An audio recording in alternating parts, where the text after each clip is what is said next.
Numbers chapter 21.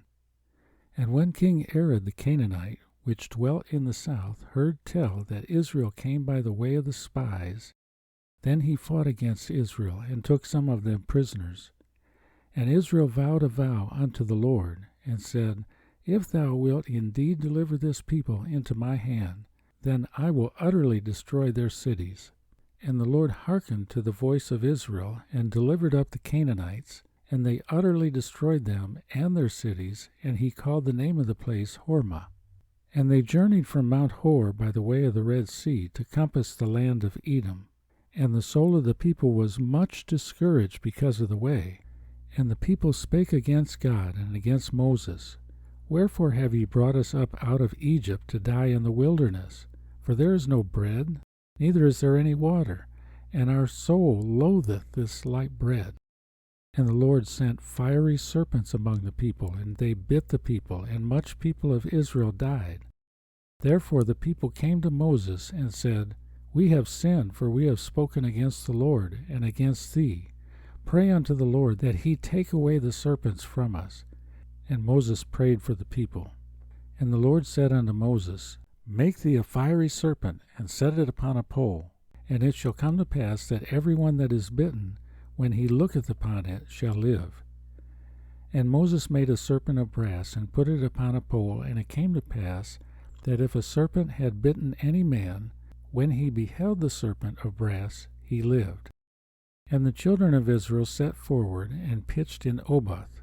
And they journeyed from Oboth, and pitched at Iji-Abarim, in the wilderness which is before Moab, toward the sunrising. From thence they removed, and pitched in the valley of Zered. From thence they removed, and pitched on the other side of Arnon, which is in the wilderness that cometh out of the coast of the Amorites. For Arnon is the border of Moab, between Moab and the Amorites. Wherefore it is said in the book of the wars of the Lord, what he did in the Red Sea, and in the brooks of Arnon, and at the stream of the brooks that goeth down to the dwelling of Ar, and lieth upon the border of Moab. And from thence they went to Beer, that is the well whereof the Lord spake unto Moses, Gather the people together, and I will give them water. Then Israel sang this song, Spring up, O well, sing ye unto it. The princes digged the well, the nobles of the people digged it, by the direction of the lawgiver with their staves, and from the wilderness they went to Mattanah, and from Mattanah to Nahaliel, and from Nahaliel to Bamoth, and from Bamoth in the valley, that is, in the country of Moab, to the top of Pisgah, which looketh toward Jeshimon. And Israel sent messengers unto Sihon king of the Amorites, saying, Let me pass through thy land. We will not turn into the fields, or into the vineyards. We will not drink of the waters of the well, but we will go along by the king's highway, until we be past thy borders. And Sihon would not suffer Israel to pass through his border. But Sihon gathered all his people together, and went out against Israel into the wilderness. And he came to Jahaz, and fought against Israel.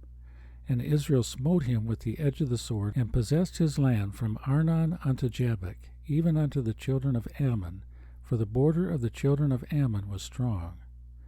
And Israel took all these cities, and Israel dwelt in all the cities of the Amorites, in Heshbon, and in all the villages thereof.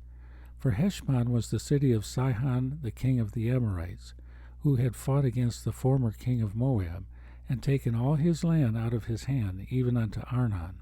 Wherefore they that speak in Proverbs say, Come into Heshbon, let the city of Sihon be built and prepared, for there is a fire gone out of Heshbon, a flame from the city of Sihon.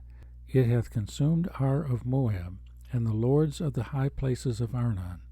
Woe to thee, Moab! Thou art undone, O people of Chemosh! He hath given his sons that escaped, and his daughters into captivity unto Sihon king of the Amorites. We have shot at them.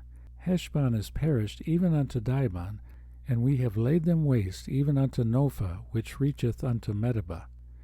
Thus Israel dwelt in the land of the Amorites. And Moses sent to spy out Jazer, and they took the villages thereof, and drove out the Amorites that were there. And they turned and went up by the way of Bashan. And Og, the king of Bashan, went out against them, he and all his people, to the battle at Edrei. And the Lord said unto Moses, Fear him not, for I have delivered him into thy hand, and all his people, and his land, and thou shalt do to him as thou didst unto Sihon king of the Amorites, which dwelt at Heshbon. So they smote him, and his sons, and all his people, until there was none left him alive, and they possessed his land.